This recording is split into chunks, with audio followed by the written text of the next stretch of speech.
Damn, son, where'd you find this? A Real Talk Media. Real Talk Media. Real Talk Media. Real Talk motherfucking What's going on, YouTube? This your boy Real Talk, and now I'm tuned in to Real Talk Media. Got something different to talk about today, boy. Okay, so y'all know I posted a video where T-Pain was basically trying to justify how Tekashi 6ix9ine should snitch and how he would, what do you call it, snitch so hard. And he responded to that video, or basically he was responding to the backlash that he was getting. And I feel like this. Hold on, wait a minute. Fuck all that. I accept donations, but I'm not asking for them. But what y'all can do that can help me out is click that like button at the top of your screen. Matter of fact, if you don't even want to click like, click dislike. One of them, I don't care. Now, with that being said, I'm about to play T-Pain's response, and then I'm going to get with y'all. Matter of fact, y'all know I'm famous for interrupting the video anyway, so that's probably what I'm going to do. Let's go. Sorry, I'm tardy to the party, but I've been doing positive shit. So, it took me a little while. But here we go. In regards to the Tekashi shit, I think that the disconnect of what y'all saying about me online, calling me a snitch, which is weird. I've never done that. But y'all looking at it from a street nigga standpoint. And Tekashi is well known for not being a street nigga. All that shit he was doing, all the capping on the internet, that was we know that was entertainment. We know that was entertainment. He had street niggas around him telling him what to do. He had street niggas around him telling him how to get money. They molded him into a character. They took him as a kid and molded him into a character to make money. And he fed into it, as any fucking kid that wanted to be cool would do. And I totally get that. But at the same time, we know he's not a street nigga. And it's been proven many times. There's literal videos of these men telling this little boy what to say in his beats. Like, that shit don't make no sense. So what I don't understand is how you expect him to be all of a sudden a street nigga when he get in jail. That ain't the time to be a street nigga. The time to be a street nigga is when it's time to be a street nigga. This nigga ain't never been touched, ain't never got jumped on, because nobody took him serious. And you should expect that to happen when things like that happen now. And in the instance of the niggas around him, they molded him into a character for the internet, for our viewing pleasure, and to make bread for them. I don't know if they taught him not to fucking fold, but it don't seem like it, because that's exactly what happened. They molded him, they made him into this character that benefited them, and then told him that they loved him. We loyal to the gang.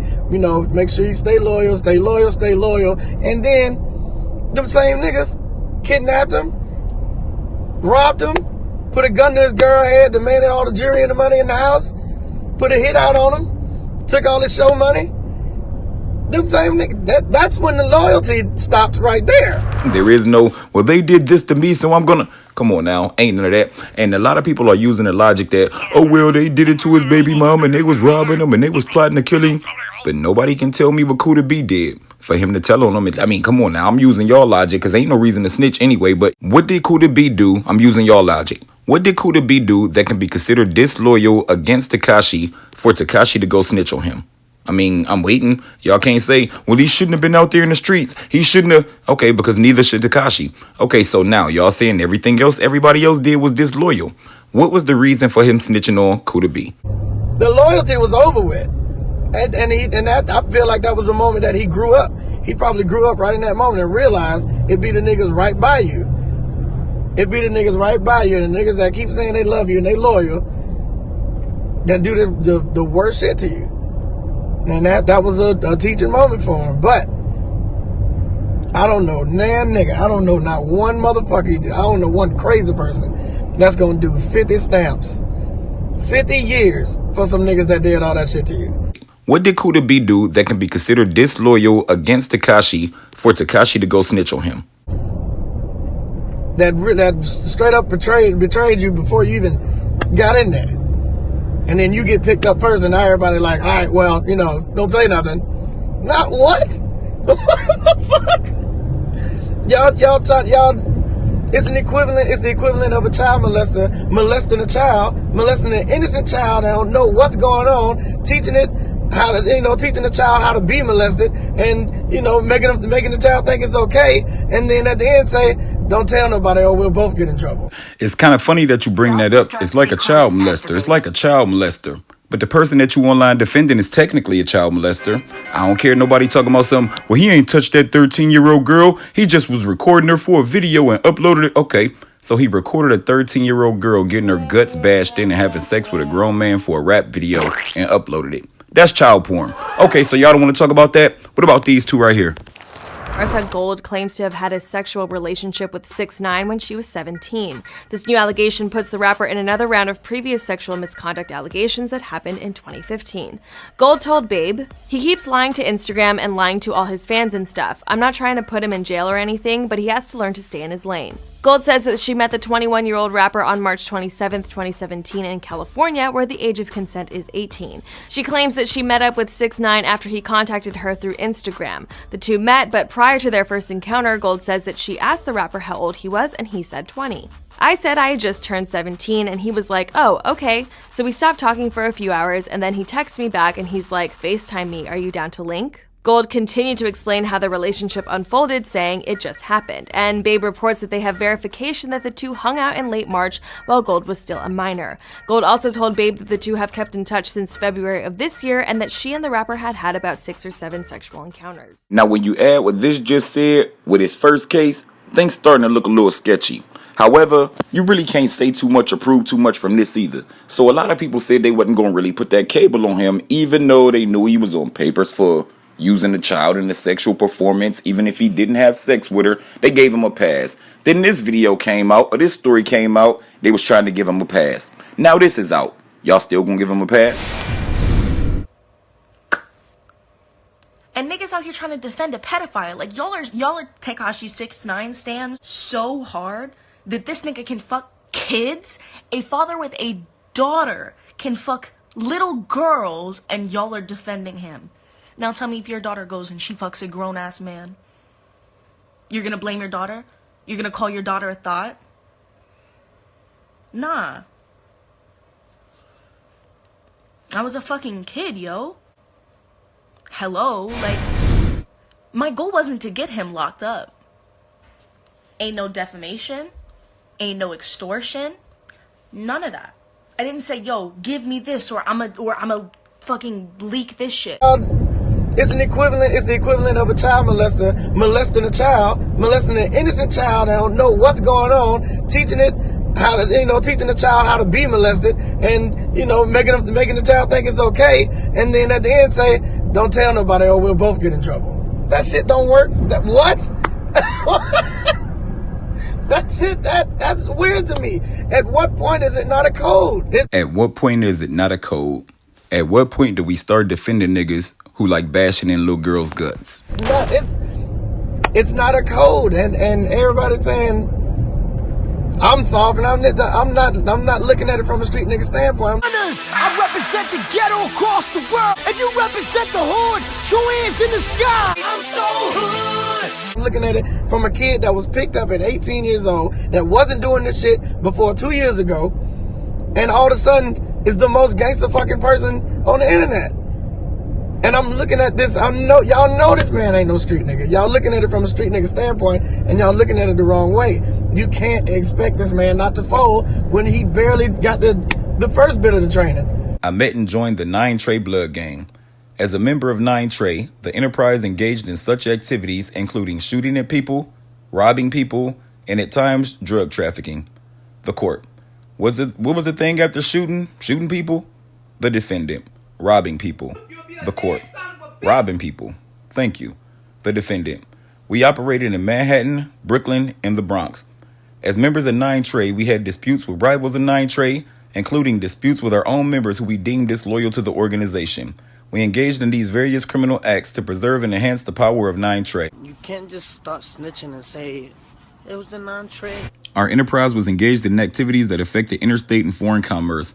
As part of the conspiracy, we agreed that at least one of us would commit at least 2 acts of racketeering.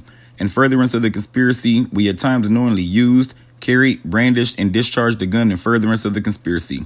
I helped other 9 Trey members to do the same. On or about March 20th, 2018, I helped members of 9 Trey attempt to kill a rival gang member.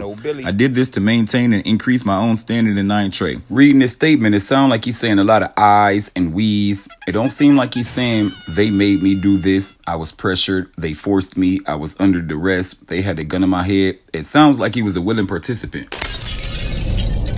And I'm shit. And I'm gonna speak on it. If I'm asked about it, I ain't about to dance around no fucking question.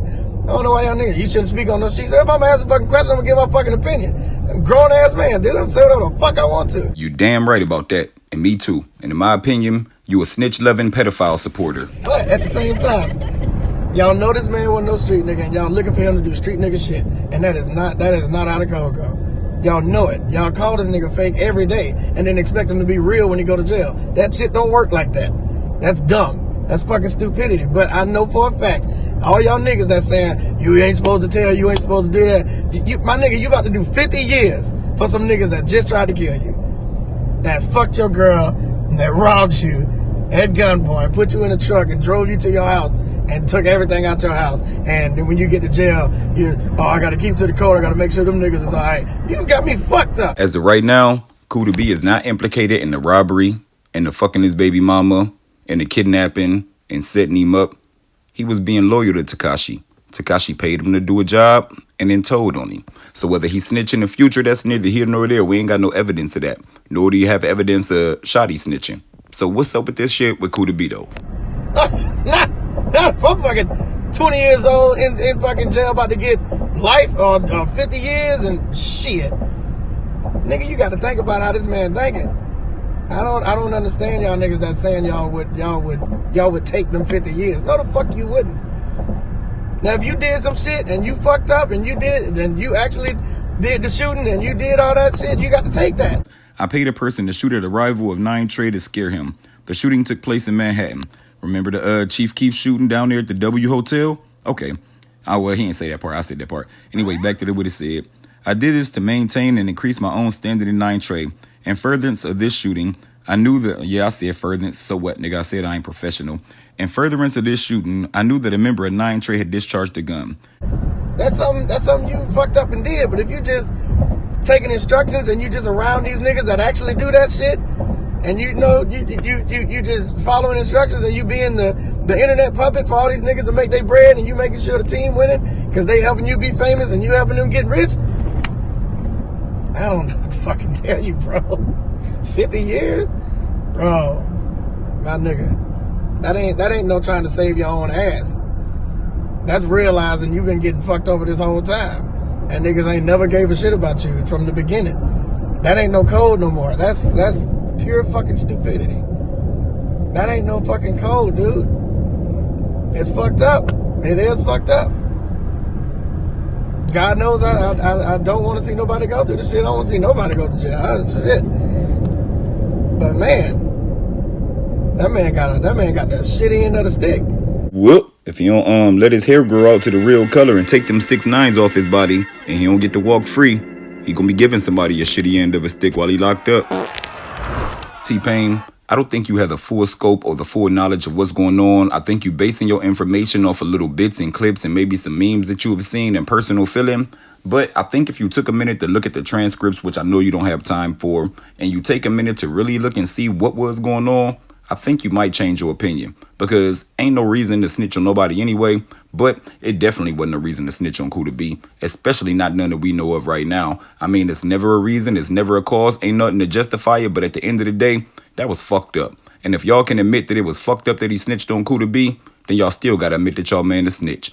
Man, damn. Before I go, hey, Hassan Campbell, yeah, me and you gonna have a talk. I don't know if, as a matter of fact, it ain't gonna be in this video. It might be in my next upload.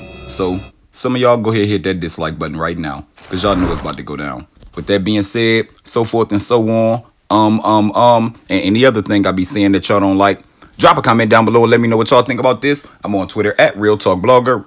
No, the fuck I ain't. Anyway, I'm on Twitter at RealTalkBlogs. I'm on Instagram and Facebook at RealTalkBlogger. Yo, this shit crazy. I'm out.